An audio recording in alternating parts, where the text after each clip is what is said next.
following podcast is a TJ DeSantis production. Comments, questions, and inquiries can be sent to DeSantisProd@gmail.com. It's time! With Bruce Buffer.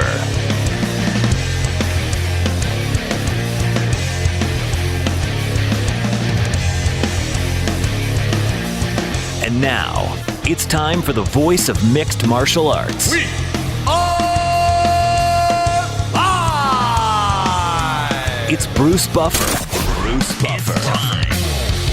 From the shores of Malibu where the waves are pumping, to the Great Wall of China and back to the streets of Las Vegas where the UFC is coming. We are live. This is It's Time Radio, the show where we talk about what you think about but may be afraid to voice. Do not worry, we will voice it for you. We talk about everything on It's Time: sex, drugs, rock and roll, UFC, President Trump, ex-President Trump, now President Biden, politics, film, you got it. We're here to talk about it. But right now, I'm here with my co-host, TJ DeSantis. TJ, another week has gone by. Are you live? Are you well? Are you happy? Living the dream, I guess. It's not the best dream, but it's still a dream nonetheless. It's a dream we wake up to, and sometimes it's a nightmare. But you know what? Hey, nightmares are still dreams. They're still dreams. Just figure them out. That's all I can say. That's right. Well, to help us with our nightmares, but definitely to help us with our dreams, because she is dreamy, we're going to bring on the very, very tough, the very, very capable, the very, very impressive, and I just can't say enough about her and her evolutionary process in the world of the UFC and the Octagon. But the top contender proved it the other night in Abu Dhabi. Let's talk about it. Let's bring on Julianna Pena. Julianna. How's it going? There's the Venezuelan vixen. How are you? Look at you. Wow. I mean, great. Are we doing a modeling shoot or what is going on here? You just got done training, didn't you?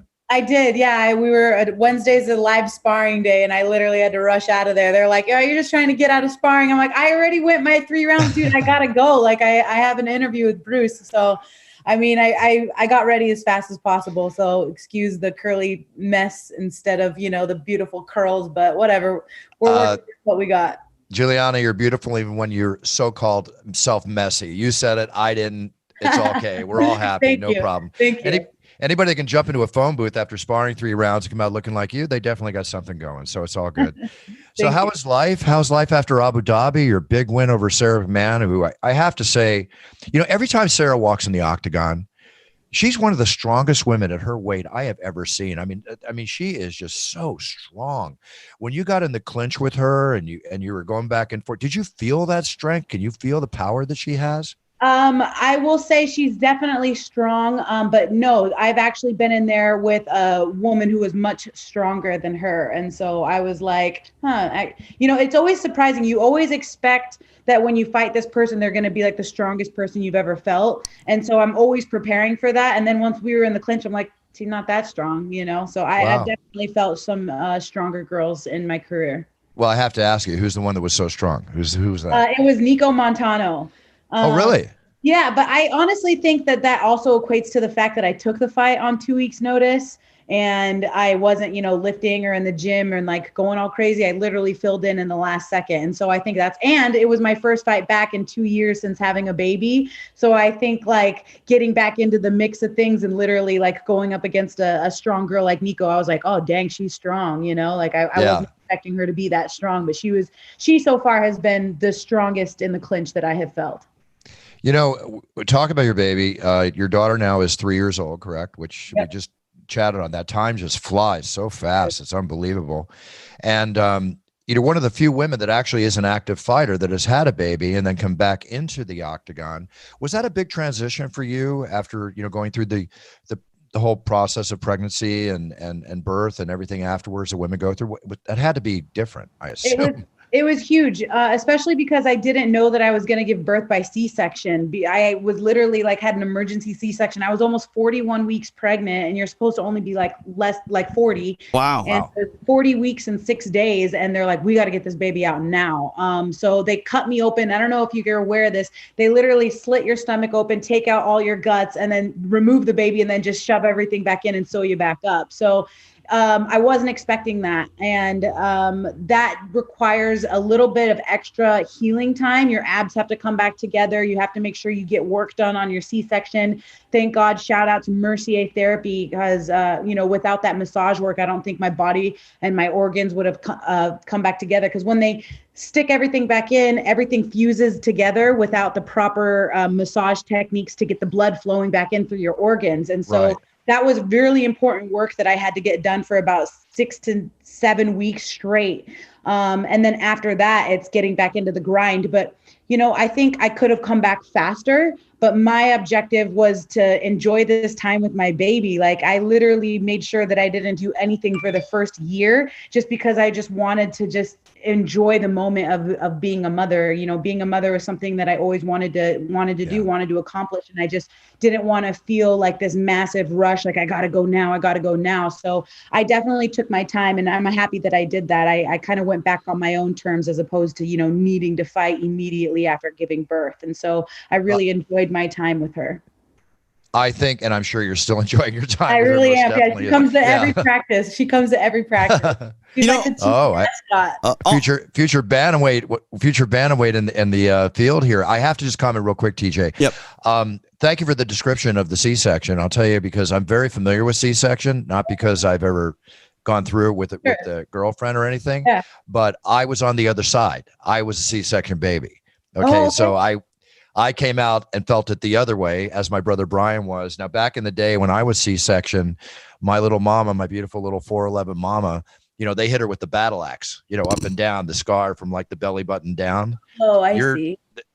I've seen these scars before. Now they're like so little. It's so tiny, which is, thank God for that. But they say C-sections are and I'm not saying this about myself, but they say C-sections are the perfect babies because they're not going in there with forceps that can create scars or something like that. They say it's really a perfect birth.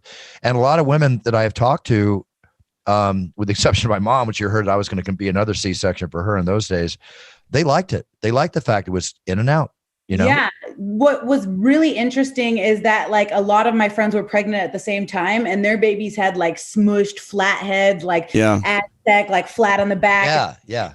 She had a beautiful, perfect round head, and it wasn't all smushed. You didn't have to wait like months for it to like start to form regular again, so she came out beautifully. And it was weird at first because I was like, as a fighter, especially, you're like, I'm going to give birth the natural way. I'm going to do this. Like, I'm giving life the real way. And to find out like last second that I was going to have a C-section, I was kind of like, you're taking away like my rights as a mom for like, the passage of motherhood, like you guys are taking that away from me. Like, I was like wanting to do that. But then looking back in retrospect, I'm like, oh, thank God. You know what I mean? Like, try pushing a bowling ball out of your private parts. Like, that's horrible. Like, it's even terrible to imagine. But I mean, like, looking back, I'm really thankful, actually. And yeah, these scars are a lot smaller, and they will get even smaller if you get this Mercier therapy. Some women don't get this therapy, and they have these big keloid type scars, big and thick and stuff like that. Mine is, nice and beautiful and small. And so I'm very thankful for this C-section. And if I have kids in the future, I think I'm going to be like, C-section, please. Yeah, exactly. Well, now that you've just put out I know you're single right now, and you just put out I feel like we're on a dating app. Julianna just explained everything. Sorry. Right there. That's okay. You just want to be upfront with everything, because you just need to make sure that they can accept all of it. Absolutely. But are you dating anybody now? I know that your daughter's father is not in the picture. So what's it like on the single life for Julianna, the beautiful warrior? Are guys intimidated by you? Do you find that at all? I definitely think that the wrong ones are intimidated, but the right one won't be intimidated. I think the right one would be, very supportive and liking the fact that, I'm an independent woman who is, fights and fist fights for a living. With that being said, I'm trying to focus on my career right now, and being a full-time mother and a full-time fighter, I'm training twice a day. I'm lugging her from practice to practice. We're napping in the day. We're eating. When we come home, we got to shower. We got to eat again. It's very difficult to find my own personal time to date. I have had, a week or two, couple days since my last fight. And so I've been trying to, relax a little bit, but it's funny because when you coming off a win like this, I have this sense and this urge to put the foot on the gas pedal even more, like people are like, relax, have a drink, relax. And I'm just like, no, I gotta go. Like it's time to hit the gas and continue training. I don't want to take too much time off. I want to continue to get in there because I know as a fighter, like when we're done, we're like, get fat on the couch and hang out and eat pizza all day. Like, I don't, this is the first time where I'm like, I'm not getting fat this time. I'm going to keep training. And so boys and all that stuff, that'll come later. Men, I should say that's all going to come later. They're going to come and they're going to go. But right now is my time to focus on my career. I would have given you the same exact advice if you asked me. I think you've got a great head on your shoulders for that. Speaking of pizza, speaking of fun, I had a little something sent to you knowing that you could relax with it. Did it come in? It came in. I got it yesterday. I have it here with me. Yes. Oh, look at that. Oh, look at that. And you truly are a fighter with a puncher's chance, as you proved the other night in Abu Dhabi. But you proved it with the rear naked choke on one of the toughest wrestlers that enters the octagon. Have you had a chance to taste it yet? I haven't. No, I was wondering, would you guys mind? I got my little, spear ball here. Wow. She comes prepared, Buff. I love it. Yeah, go ahead. Let's have a taste test. This is purely organic. And you know what? If you don't like it, if you like it, express it for real. I want to hear the real, as I know you will be. Okay, well, here's the truth. Well, that's definitely an after training shot. That's a heavy hand. I will say that I am not much of a drinker. I'm, like in fighting, I'm all in or all out. So it's like, if we're drinking, or else there's no point in me having a drink. So I like a nice stiff pour. With that being said, I'm not a big, huge connoisseur, right? Like I wouldn't know either, or I always say down the hatch, it's all the same. I'm just drinking to get drunk if I'm going to do it. So I'm sure it's fantastic, but let's give it a try. Go ahead. Drum roll, please. My friend said, don't make the face. Don't make the face when you drink it. I'm like, I can't help it. It's hard not to make the face. It's hard not to make faces. Bruce, that's smooth. That's as smooth as your voice. Oh, thank you. I love it. It tastes really good, actually. Yeah, it's got a little vanilla caramel in it. Mixes really well. And the women, they love it. So you really like it? I really like it. I really do. Hold the bottle while you like it. Got to do a little. Yay. I love it. There Julianna. we go. It's time. And the woman who truly expresses and has a puncher's chance. I love this. Thank you so much, Julianna. I'm so happy you like it. Thank you. No, it's delicious. I love it. The check is in the mail, Julianna. This is quite the endorsement. Stop it. I love the fact. I honestly love it. It's seriously, it's very good. And I can taste those notes of caramel and vanilla. Definitely. Fantastic. Yeah, we just got from the tasters, the big tasters group that judges all the new spirits that come out in the market. We just got a 9.5 or a 95% rating, and we're getting written up in the big tasting magazine because Puncher's Chance now is considered the highest rated bourbon in the United States at its price point. Whoa, that's great, Buff. Congrats. Very excited about that. Congratulations. Yeah, thank you. There's a big story actually on Yahoo News today about it. Look at that. I know. Congratulations again. Thank you. No, it's delicious. Thanks, Julianna. I really appreciate it. And again, I'm gonna use that. I mean, I know if you put out a social post for me, I really appreciate it too. And now that I'm ready to do the post. Thank you. But if you don't mind, I'm gonna probably make a little use of that video. Please do. Yeah, no, absolutely. I really do like it. And I think I probably won't go to practice today because I'm already getting started. So enjoy. My second practice. I know I said I was going to put the foot on the gas, but I mean, if we're already started, it's time to party now. Do you got another fight coming up, Julianna? Like, do you not relax and enjoy yourself after a fight? Like already 2-a-days?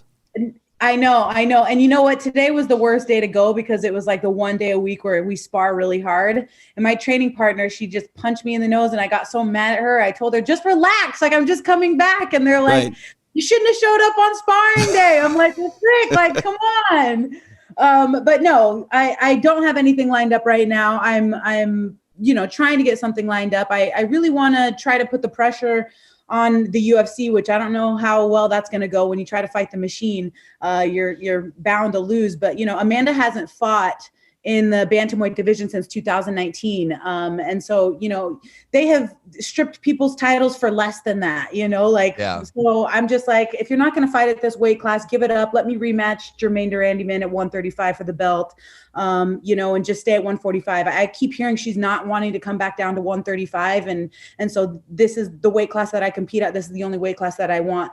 And so if you're not going to fight, then give it up. You know what I mean? Let somebody else have a go. Yeah, when you made that statement in the octagon that you wanted Amanda, and I think she put out on social media a rebuttal to your statement, did that bother you, what she said? It didn't bother me. I knew that I got her, you know what I mean? Because I heard specifically from her camp that she was watching my last fight against Jermaine very intently, and she knew that she was going to have to fight me. And then when she found out that she wasn't, it was like, dodge that bullet again. Right. So the fact that like she's watching me fight and like that quick to reply, it's like, you're watching me like a hawk. If you didn't think that, I was any sort of threat to you, you really wouldn't have tweeted back within seconds of me saying that. You know what I mean? Like you're watching me and obviously you're worried about it, or else you wouldn't even have taken the time to respond. Right. But no, it didn't bother me. I just think it's ridiculous. She tries to say that I'm not a contender. It's like, dude, you're cherry picking your fights. You're cakewalking with the girls that have not had the resume that I've had in the UFC. Like, okay, you want to act like you're big and bad, but like, I'm not afraid of you. You're fighting girls, that do not have some great record, and then you want to try to like snub me because I lost. Like, give me a break. I just won.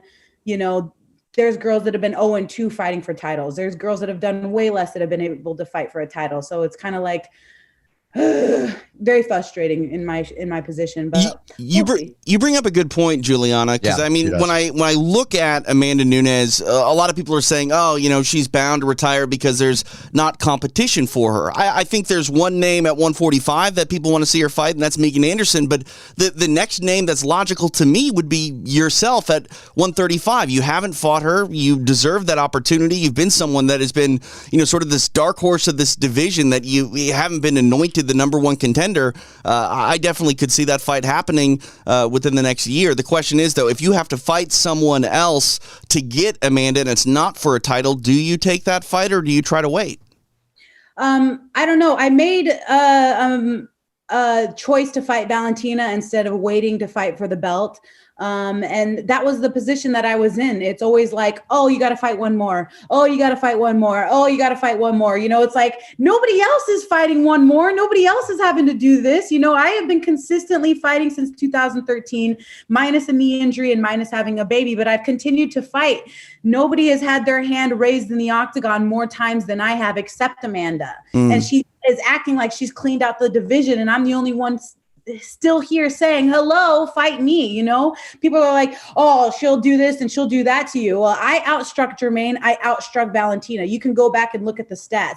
I was putting these girls in positions that they did not want to be in. And I made the mistake by being overzealous and trying to punch a hole through her face when I got armbarred, or with Jermaine, making the mistake of trying to be in this massive hurry to try to take her down when I should have just been more relaxed. I have fixed those mistakes. I have been fight proven in the game with just MMA. I'm not this 47-0 kickboxer. I'm not this 17-time Muay Thai world champion. I am an MMA fighter. I have been consistent my entire career in fighting these girls, and call me dark horse, call me whatever you want. But I don't think that she's this big, huge boogeyman that everyone's trying to make her out to be. And I will fight that girl 110% all day long. Any way you look at it, it will be a dogfight. And we're talking about losses to champions. Jermaine, former champion, Valentina, the reigning champion.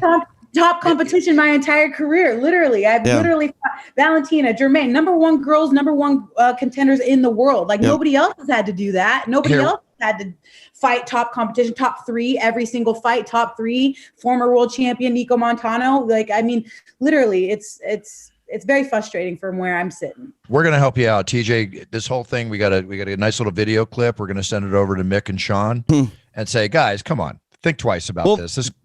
What is your contender status now? You were 6, so where are you at now? What are they giving you now? Have they changed it? I went from number 3 to losing 1 to Jermaine, dropping to number 7, and then I beat Sarah, and now I'm at number 6. But the rankings don't even make sense. Like Aspen Ladd hasn't fought as many times as I have in the UFC. She's at number 3. She got starched by Jermaine, and she hasn't fought in over a year, and she still holds her number 3 position. Raquel Pennington didn't win 1 minute of her fight against Amanda, and she hasn't fought. She just got caught for whatever. She's still sitting ahead of me. Irene Aldana hasn't fought as many times as me and didn't win 1 second of her fight against Holly, and she's ahead of me too. So, I mean, the rankings are just as much of a joke as they are not letting me fight for the title. So, you said it, I didn't. You said it, I didn't. Hey, here's a stat to sort of further Julianna's case. You got to go back to April of 2015 for the last fighter that Julianna faced, and Milana Dudaeva, who wasn't a former champion or former title challenger. And that says a lot. I mean, we're talking about Jessica Ai, who's fought for a title, Kat Zingano, former title challenger, Shevchenko, champion, Montano, champion, Durandamy, champion, and obviously Sarah McMahon, she fought for the title as well. So, yeah, you don't get a night off in that octagon, Julianna. I have not had, no one has had a tougher road than me in that octagon and been denied a title longer and more than I have. So that's all I have to say. And you started out by being the first woman to win the Ultimate Fighter. Everybody else that was on the Ultimate Fighter was fighting for a belt after they got done. You know what I mean? Like they at least got a chance to fight for the belt. Everybody else but me. I'm the only one who they're like, no, you got to fight one more. You got to fight one more. I'm like, is it because I'm brown? Like, seriously, just tell me what it is. Like, why? Like, what's the real reason? I'm kidding. I know it's not because I'm brown, but like, I'm just trying to draw at straws here to just try to figure out like, what's the reason, you know? Hey, have another taste of that puncher's chance. I think it's really helping out the interview a lot. Problem. This is why I don't drink. I'm about ready to punch a hole through the wall over here. Have you ever out of frustration or just out of personal want just picked up the phone? I'm sure you have his number and just called Dana and plead your case. Say, Dana, what's up? Yes, every time I see him, poor guy, I just bother the crap out of him. Every time I see him, like, I want to fight Amanda. I want to fight Amanda. I want to fight Amanda. And, he told me, babe, I love you to death. I don't want to be the one to tell you that you can't fight for a title, but these guys want you to, do this and that and jump through a ring of fire and, go over, 12 school buses on a motorcycle in flames. It's just like, okay. Well, Julianna, you're doing the right thing. You're talking a good game. You're making a good case. And, for what it's worth, I'd gladly pay the money to see you fight Amanda Nunes. Oh, I'd love to see it. Thank you. Hey, also, too, I noticed one other thing when you walked in the octagon, your conditioning training, your strength training. There was like more definition in your upper body. Have you really concentrating? Not that you were never strong, because you've always been strong, but I'm noticing you're stronger. Are you making a point to get stronger? Being you're a 7-time, if I'm not incorrect, you're a 7-time Muay Thai champion. So it's a double question. Are you working on strength? I've never competed outside of the octagon. Wait, excuse me. Where did I get that? I said 17-time Muay Thai world champion because that's what Valentina is. Got it. Okay, got it. Sorry, you threw me off when you made that Pena's just an MMA fighter, world-class MMA fighter. All of my fights, all of my 19 fights in my career, and the only time I ever threw a punch at 19 years old have been inside the octagon. Got it. Okay, so now pardon me on that I was listening to you from your previous statement. So now, with that being said, are you working on getting stronger? And also knowing the striker that you are, I was blown away that you were naked, choked Sarah. That just blew me away. Seriously, a wrestler like Sarah, to get her in that position and to take her out like that. Are you working on getting stronger? And is that extra strength helping you in your performance as we saw the other night? Bruce, I'm going to be completely honest with you. No, have another drink and be a little dishonest. It's okay. No, okay. Well, you want me to lie to you? No, never. I'm a terrible liar. Honestly, I can't lie. I never lie. Don't lie to me. I won't lie to you. All right. Well, I'll tell it to you straight. I have spent like thousands of dollars hiring strength and conditioning trainers. And, whether I win or lose, I've always been like, I got to hire a strength and conditioning trainer. This was actually the very first fight that I didn't hire a strength and conditioning trainer. And I'm kind of convinced that unless you're like fat on the couch trying to get back in shape, you're a professional. You don't necessarily really need someone to tell you to go run on the treadmill, you know? So I just did a lot of everything on my own, a lot of body work, push-ups, 100 push-ups every day, sit-ups and pull-ups. And, you know, I'm not lifting the weights like a crazy maniac, but I'm just touching the weights. I'm just touching them. And so I know how to lift, I know how to run. And this was actually the first camp that I was like, I didn't hire a strength and conditioning coach. I was fine. Well, it's interesting you say that because like in my hotel routines, when I travel, I call it my 100. 100 push-ups, 100 sit-ups, 100 squats, get all that down, isotonic motion, body weight exercises, and I can still maintain my strength and my conditioning and my, you know, my form. Because really that's it. You don't have to lift a lot of weights to be strong. Right. You just got to touch them. And I really think that the body weight thing is there's something to be said. I mean, you can get a massive workout just with your own body weight. And that was the things that I did. I just, you know, I did a bunch of pull-ups. I did a bunch of push-ups every day. And I think that definitely helped. I knew that, you know, she was going to be strong. Of course, I'm expecting her to take me down. That's like getting in the ring with Mike Tyson and saying, I'm not going to get hit. Like, come on, give me a break. Give the person some credit. You know, of course she's going to take me down. But it was all about staying cool, calm, and composed in there, and realizing that there's going to be an opportunity to have my chance. And maybe she's tired, but I'm not at all, you know, and I don't know if that is because she lifts a ton and, you know, all her muscles are depleted and now she's gassed. I don't really know what the reason is behind that, but you know, I really think I'm a true 35er. I don't cut a lot of weight. And I think that helps in my cardio and my gas tank throughout the fight. And then that's actually another reason why I think that a 5-round fight would serve me well against Amanda, because, you know, she's already gassing out, you know, walking up the stairs, and I'm freaking cool. You know, I'm fine. I've got to send this video to Mick and Sean. I'm telling you, or get them to watch this show. If this isn't a pitch, let me fight Amanda Nunes. I don't know what is. It's great. But it's making sense too. And that's the big thing, I think, here. A lot of people will call out champions and just spit a lot of hyperbole. But Julianna, you're speaking the truth. You're making a case that is rooted in reality. All facts. Look at the stats. Yeah. Look at the resume. I like that line. All facts. Look at the stats. Cheers, Julianna. Enjoy. Yeah, second training session today. That's going to be an interesting one. You know, Julianna, we were talking in the airport. We spent a little time in the airport on the way back from Abu Dhabi chatting away. And one of the things that I was very impressed upon and very happy to hear is that, like a gunfighter, you're thinking beyond your guns. You know, you're getting out there, you're commentating now.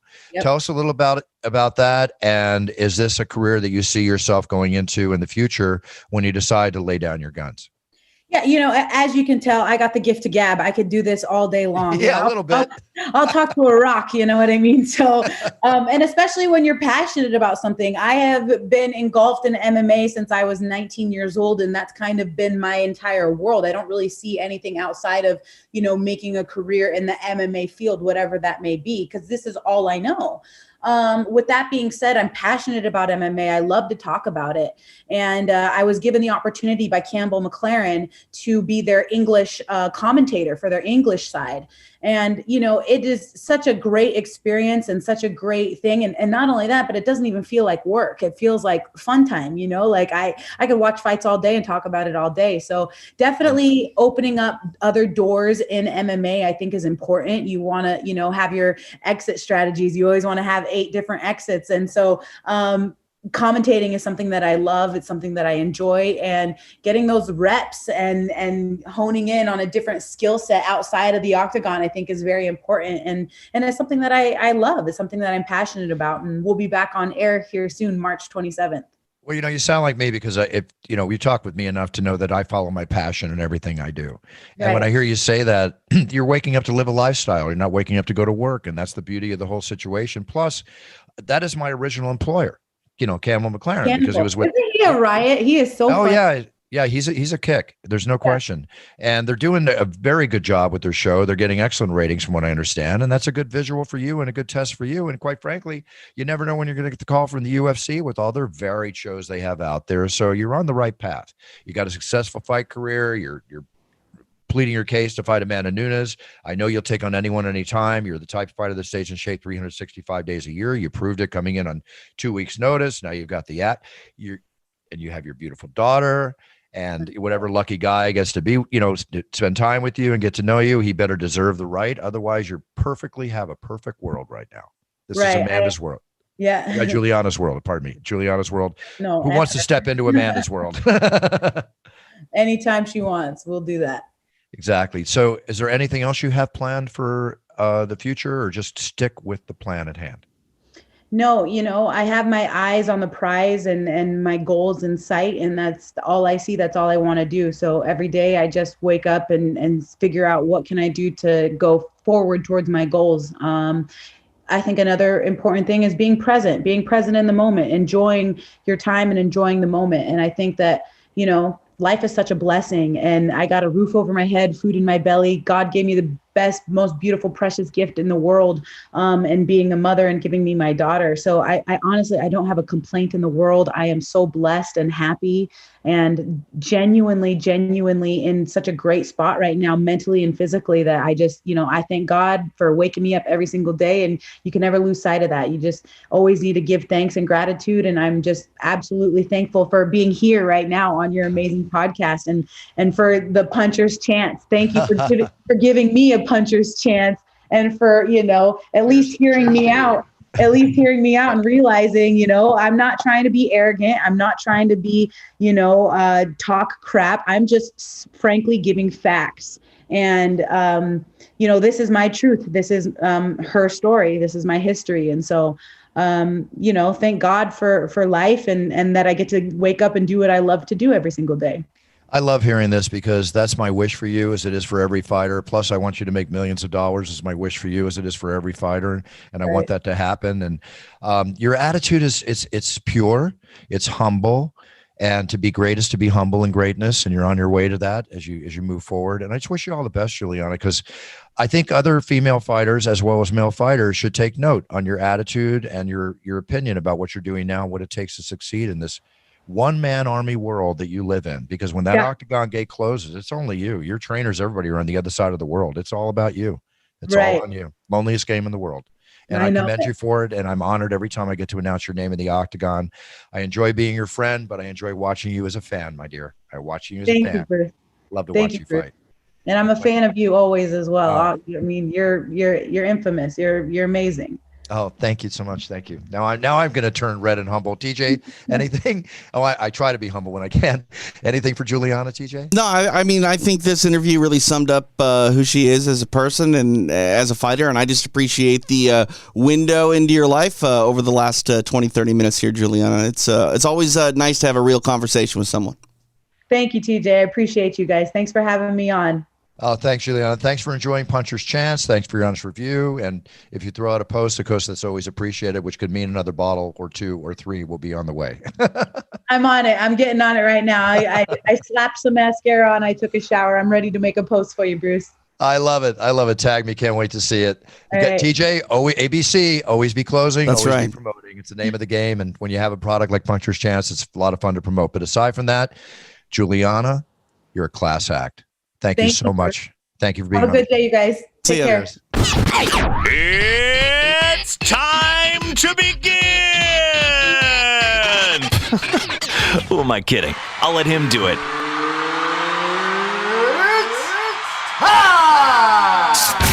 Now, back to the voice of MMA, Bruce Buffer. And we're back. TJ, I got to tell you, we have a lot of great guests on the show from the world of film, sports, motivational, whatever, every area of life. That's why we're a lifestyle show. We're not an MMA show, though we love our MMA and we love our UFC and we talk about it every chance we get.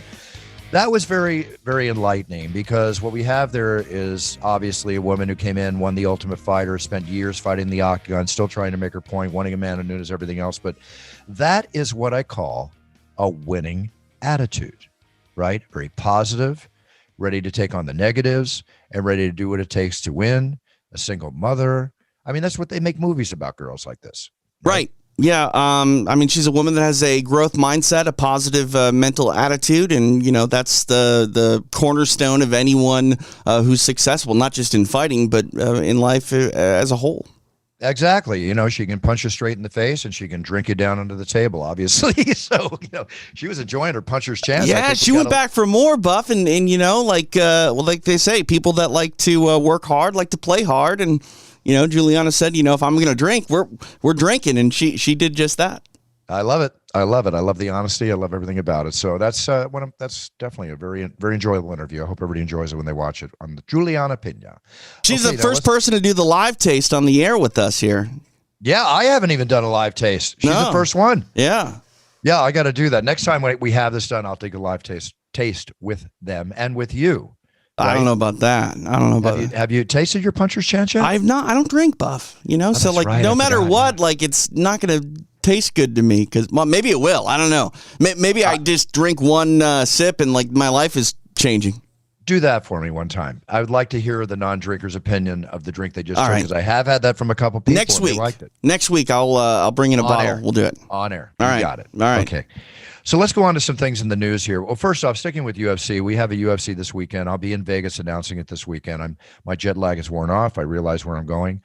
We got Frankie Edgar in the co-main event coming in against Corey Sandhagen. I think that's going to be a real brawl, a skill brawl. There's no question. Marion Renault is coming in against Macy Chiasson, and let's face it, they're going to go at it. But the main event, Alexander Volkov, Alistair Overeem. Overeem fighting, his 58th year in the game or whatever. I mean, he's been in this game almost as long as I have. You know? He's an OG. Going back to the Pride days, and he's fought a bunch in kickboxing as well. So I like to watch Overeem compete.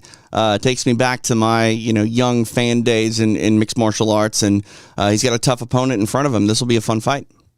Very tough, very fun. Also on the thing, Barnell Darush against Diego Ferreira. Good fight. Clay Guida, Michael Johnson.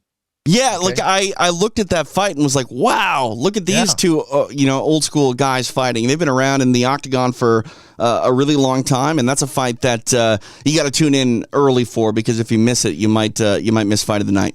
Exactly. I don't have the knowledge whether we're on ESPN 1 Plus or 2 or it all blends together. I don't know. It all blends together. So. Yeah.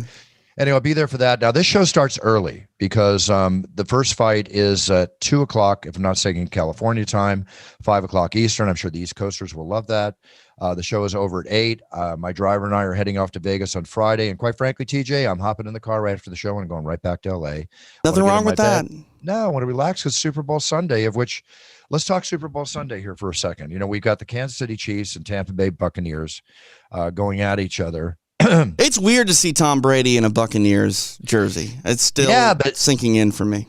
For some people it is, but think about how amazing this is. The man's going to the Super Bowl for the 10th or 11th time, where he just goes to a team in the very first year and takes them to the Super Bowl. Yeah. If that's not a sign of the greatness of Tom Brady, along with everything else involved in getting the whole organization there, sure, I don't know what is. The line is Kansas City -3. You want my pick? Let's hear it. I love Tom Brady. Okay.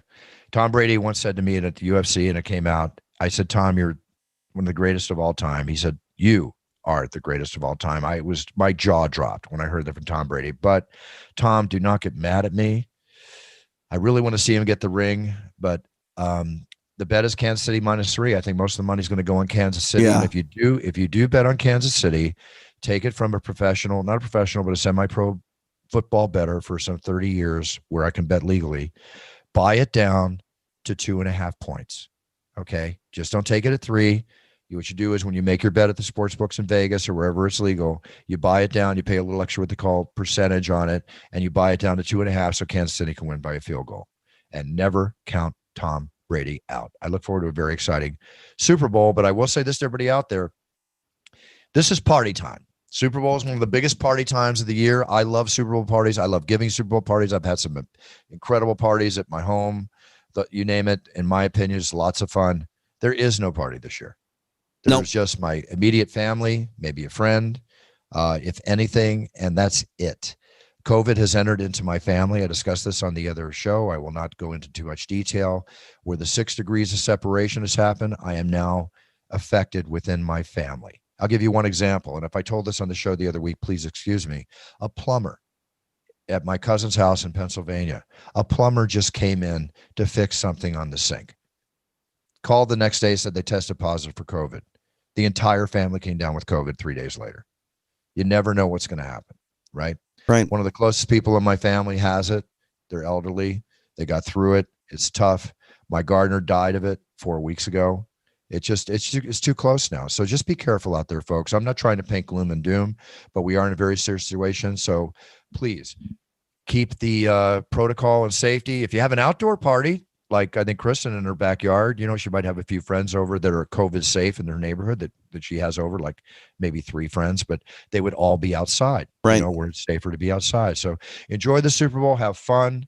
But don't lose track of the safety and protocol we need with the COVID situation that's happening. And last week I didn't get a chance to mention it, but Larry King died at 87 years old, complications from COVID. The great Hank Aaron, the home run king, record standing, one of the greatest of all time. He got his vaccine 2 weeks previous. It's not said that he passed away of COVID, but I'm just sending condolences and best wishes to the families of both these gentlemen. But the great Hank Aaron also passed. I wanted to mention that on the show. And, there's a couple other things here. One I want to mention. A man was arrested at the Chicago O'Hare Airport. Did you ever see the Tom Hanks movie where he lived in the airport? Yeah, it's called The Terminal. That's a good movie. Yeah, The Terminal. It's a movie I've actually seen. How many times have you brought up movies on this show? And I'm like, never saw it. I can't believe of all movies you saw The Terminal. I know, right? Fine Weird film. But anyway, there was a man that because of COVID and because of his issues, he lived at that airport. He was finally arrested and found 3 months he was living at Chicago O'Hare Airport. 3 months living inside the airport. Why? They discovered he just was there. He had a fear. He was afraid to fly and a fear of catching COVID. So you're at that the was airport? His claim. And so he's at the airport. So he's decided to live there. Now, obviously he had to be a homeless individual to do that, but that was his excuse. Whatever sense that makes, I do not know. Yeah, I don't like the airport. I'm even talking before COVID. Like, so he was at O'Hare, you said? Yeah, which is one of the biggest. Yeah, I avoid O'Hare at all times. I really don't like that airport, but it's neither here nor there. It's odd. There's something more going on there. There's more to that story. Yeah. Well, here's another story for you too. You heard about this situation. It was a couple months ago, where United Airlines, a passenger on the airlines who had COVID-19 that did not express it, went into complication, and a man gave him mouth to mouth and he worked on him the whole bit. The man who had the COVID eventually died from it. Tell me your immediate reaction. The man, without knowing, put his life at risk helping a COVID patient. Not that he knew it at the time, but the fact is the man acted, right? Performing CPR. Right. His reward from United Airlines was a $200 voucher. Why does that not compute with me? Why shouldn't it? Is it supposed to be more? Like, what are you upset about? That's a $200 voucher is what you get when you okay, I'll let my ticket go and I'll wait. I've definitely gotten more than $200 for that scenario as well, too. So I don't know. I mean, here's the thing. The airlines are hurting for sure. Yes. I don't know. To me, if you're going to offer any reward, just say, look, we'll give you a round trip wherever you want to go. Yeah, that's what I was thinking exactly. I just thought, I'm not knocking him on the respect to knocking him. It just didn't grab me. It's like something like that in a death-defying moment that came out after, I think deserves more. If you're going to give, right? I mean, and to me, I hate to say this, but if you're going to offer someone a $200 voucher, there aren't many flights that cost $200 or less. So you're almost baiting them in to do business with you, right? Because if they want a ticket, and spend their $200 voucher, well, they're going to end up spending another $150 or whatever to complete the full fare. I don't know. I guess that's in poor taste, but just give a man a flight wherever he wants to go. That's what I would say. But you know what? They did something. Again, I'm not knocking them. I just think it should have been more. It seems disingenuous when you break it down that way. Yeah, I love that word disingenuous, although I hate saying it because it's usually talking about something that's not positive, but that's okay. Singapore Airlines is claiming to be they plan to be and hope to be the first fully vaccinated airline. The vaccinations, I am giving, I like the fact that since President Biden has taken over office, I feel there's work being done every day. Work being done on the stimulus package, work being done on the vaccines, getting them out there. Well, I saw something this morning about how they came to an agreement in Senate that would allow Democrats to have some sort of say in the committees. There was a hang-up about that. So he's also reaching across the aisle and making both parties work together, which is obviously a change of pace considering what we've been used to the last 4 years. Yeah, the last 4 years, all this bullshit, Democrat this, Republican that. He's taking a bipartisan attitude, right? Which is really, this is a democracy. Truth is somewhere in the middle, right, Buff? Yeah, somewhere in the middle. It's like, what is the best for our country? Right, yeah. That's why I'm bipartisan. I'm not a Democrat. I'm not a Republican. I've said You're that Bruce. Before. I'm Bruce. It's like, make the right friggin' decision, right? Live by it, make it happen, right? And that's what I'm noticing here. I'm noticing things being done. We just got out of a president who didn't mention COVID one time in the last 3 months of office, just selfishly worrying about his reelection. Okay, well, that all proved to be a farce. And he had COVID during that time, by the way. Just want to point that out. Oh, okay. Well, he had it. That's great. And no, excuse me. I'm sorry. That's not great. I don't wish that on No, anyone. no. I'm just saying, like you say, he didn't bring it up in the last 3 months, but he had it during that time. Oh, yeah. He had it and it spread to a bunch of other people. And good job on talking about it and doing what you're supposed to do. But anyway, enough of a dig. I just right now, we have a president leading by example. Right. I love it. Okay. I said this when President Trump became president, even though I was surprised. I was not surprised he became president in the popularity vote, but I told everybody, no matter how you felt, it's our president, pledge allegiance to our president. And I said that back then. Oh, 100%. I remember it. This pledge allegiance to President Biden. He's our president. This is the thing that you've always said is you just want the president to be a leader and come off as a leader. And, whether or not you agree with Biden's politics or neither here nor there, he's a leader. He's presidential in the way that he speaks and his mannerisms. And, I think that's a nice change of pace. We'll see ultimately, what he does over the course of his 4-year term here and whether or not he gets reelected or even runs for reelection. But, it's a lot to sit back and see and wait to see how it all plays out. But the bottom line is it's a different change of pace. That's for certain. Different change of pace for certain and a refreshing. In many ways, change of pace. And the bottom line, you said it so well, TJ. I just hope he does the right job. Right. Does a great job. Okay, stupid as a stupid does. A man injected magic mushrooms into his veins. Can you do that? I mean, I suppose you can, but why would you do that? Maybe he wanted a quicker high. We know there's. I don't think it works that way. No, but psilocybin mushrooms has a lot of been proven to have a lot of benefit for Alzheimer's, depression, right? Such as that. And that's why they're legalizing in certain places. So he injected it into his veins, and get this, it started to grow in his blood. Yeah, but so here's my thing: like, if you were able to get the active ingredient, released, that way, like into a concentrate, you'd probably be fine. But you can't inject a fungus into your blood. That's what a mushroom is. It doesn't work that way. No, and you're exactly correct. I don't even know if he would have gotten high off of it, Bruce, because your stomach has to process that. That's why you eat it or, you smoke it or whatever. Like putting a mushroom right in your blood, I don't think your body has a way of really processing that. Well, it didn't process because he developed a number of problems. And his family discovered him days later. He had jaundice, nausea, diarrhea, extreme confusion, was vomiting blood. His organs start to fail, his kidneys, his lungs, heart rate elevated. I mean, septic shock. Jesus. I'm surprised he didn't accidentally put an air bubble in his blood. You know what I mean? Like, you can't just willy-nilly inject stuff. Stupid is as stupid does. I'm sorry to say. I hope he recovers and I hope he's good. That's the dumbest story I think you've ever read on the show. Pretty damn dumb. Pretty damn dumb. We talk about dinosaurs and they keep finding this stuff. Yeah. We believe again, it's come down that they just discovered, quote, the largest dinosaur ever. What?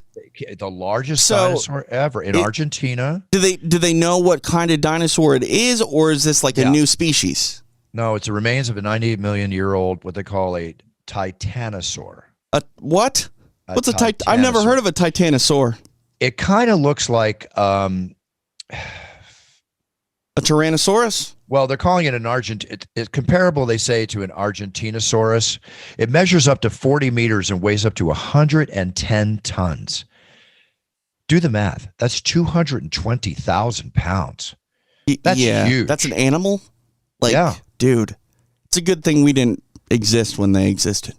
Now, this is 101 million years ago. These stories blow me away. I'm blown away by scientists and how they do all this, but it's just, Bruce, it's been as fascinating to me as a kid. Since we've done this show, it always surprises me when they find, undetonated bombs in Europe from World War II and the bones of these gigantic fossil dinosaurs. Like you think that we've found everything at this point, but clearly it's all sort of hiding in plain sight in certain places. Well, yep, exactly.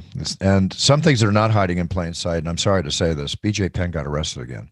Oh, no. Arrested on suspicion of DUI, belligerent encounter with the police. And, he's had these run-ins before. He's my little Hawaiian brother. I haven't talked to him in a while, and I know there's issues going on there. But I just wish BJ the best. I hate reading this stuff. Now, this is the issue, I think, when fighters sort of lose the motivation to be, fighting. And, when you're not actively preparing for something, sometimes people get lost. I'm not saying that BJ's lost, but clearly, there's a lack of structure in his life, and it's leading him off the path a little bit. Yeah, I have to assume you're correct. I just wish him the best. He's a great guy. It really is. One of my favorites of all time. One of the greatest of all time, truly. Of all time. Bisping is back in the hospital again last week. He had his now a neck surgery where they opened him up and they had to move everything aside and go to the back of his. I mean, this man has had 2 knees replaced. I think a back surgery, now a neck surgery. Lost an eye. With his eye. Yeah. Wow. Talk about a man who's, fought his way into these issues, but he's happy and he comes back and he's Michael Bisping. He's amazing. I mean, this is why I think certain fighters take offense to people criticizing them, because you'll never understand what these men and women put out there and sacrifice, not only now, but later in life. I mean, when's the last time Bisping fought? You know what I mean? It's not like this is a new injury or something like that. This is, the rigors of a lifetime of fighting and training. Yeah. And, once the fighting career is over, in a lot of ways, the health battles have just begun. Because people are getting older, the effects of that career don't just go away when you stop fighting. So, a sincere get well to Michael Bisping. And I think it's another time that we're all reminded what these men and women sacrifice for our entertainment. And for that, I say on behalf of everyone, thank you to the fighters. Yeah, exactly. And, he's a warrior, no question, warrior spirit. We'll have Michael back on the show, as we should, after the last time we had him on the Don't bring it up. Don't bring it up. We'll get Michael back on the show. He's so much fun. He's really cool, and he's a buddy. Okay, a little collector talk before we sign off. Mickey Mantle's baseball card just sold, a 52 Topps card. Okay, $5.2 million at auction. What? Cardboard. Beat the previous record by $1 million. I had a chance to buy a lower grade card of this type for like $35,000 some 20 years ago. And I always regret some of those. It's a lot of money, of course. But let me give you a couple, and I've talked about this before. Since The Last Dance with Michael Jordan on ESPN, that incredible documentary. I saw Brian's post, by the way. Did you see this? Yeah, He's got a bunch of rookie cards. Brian's a master. Seriously. Master. Okay, he's unbelievable. Actually, Brian's been pushing me to buy an open wax packs of his rookie card. Jordan is an 86 Fleer. Mm-hmm. Real quick, I've talked about this show before. I'll give you a transition. I used to be able to buy these packs, of which the first pack I pulled out a mint Michael Jordan rookie card in 1994. Paid $20 for it. Sold that card for $1,100, basically around 2005. Okay? You're kicking yourself now. Oh, that card right now goes for over $100,000. Okay. Buffer. The pack, the $20 pack, which I have a few of already, that I've had, they're selling for $5,000 to $8,000 now. The box, which I could have bought for $200, I had a chance to buy this box for $70,000 just 4 months ago. It just sold for $140,000. Oh, it doubled no. in price. It doubled in price in 4 months. It's not going to go down. The 88 packs and 87 packs unopened that have the second and third year Jordans, I just bought a batch of 88s for around $500 each. They've already doubled in price in 3 weeks. The 87 Fleer, his second year, I bought 2 packs the other night. I got 2 for $2,100 each. 2 weeks later, the pack sold on eBay for $5,000. It's ridiculous, TJ. This is like a comp. Once these prices are set on sports memorabilia, which is limited supply, they stay. And you wonder who buys it in a COVID pandemic economy that we're in. Sports memorabilia is going through the roof. Yeah. The roof. Yeah. And it's not going to stop. It's not going to stop. Now, that box I told you, the 86 Fleer, mm-hmm. There's one being sold right now. The bidding's up to $225,000. Oh, my God. That means it has now doubled since I had a chance to buy it 5 months ago. That's crazy. Pull the trigger, Buff. Yeah. Boom. No, it's okay. It's all good. It's all good. Brian's a master. He's got it. I've got it. I love my collecting of my stuff. We talk about it all the time. Anyway, that's it. These are investment potential stuff out there, folks. And we encourage you to, again, if you have questions about your sports memorabilia pre-1975 or in 1980s with the basketball memorabilia that's going so crazy, you can write us into the show and I'll be happy to answer any questions you want, but I encourage all of you to get a PSA grade. It's a grading system on your cards and your wax packs. It'll make the value double. Yep. If you have a PSA graded. All right, TJ, what's up? Let's go into the show end here. Well, fights are on Saturday. I'll be back with extra rounds on UFC Fight Pass. You can catch us live on the Facebook feed or the archive anytime on Fight Pass proper. So tune in. I'll be live with Pearl Gonzalez, Dean Thomas, probably Ray Longo as well, as we break down the main event that features Alexander Volkov and Alistair Overeem.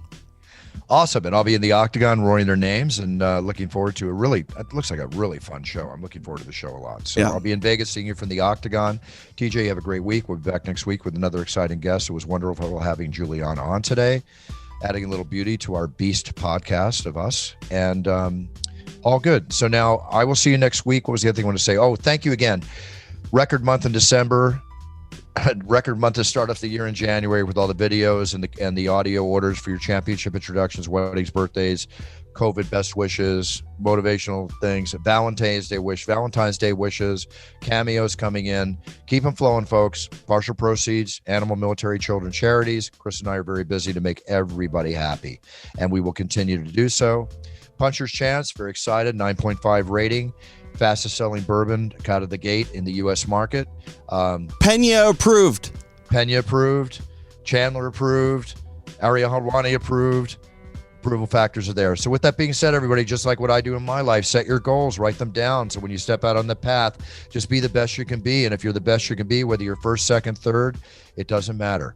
Being the best you can be means you're winning. And that's what we're all about on this show. I wish everybody a great week. Be safe, stay safe, practice your protocol, enjoy your Super Bowl, have a ton of fun, but be smart. Okay. And I don't mean just buying Kansas City down to 2.5. I mean, be smart. Right. All right, everybody. Have a great week. Fun show. TJ, take care. Buffer out. Time to train. Bye. It's Time with Bruce Buffer is a TJ DeSantis production and is property of Buffer Enterprises Incorporated.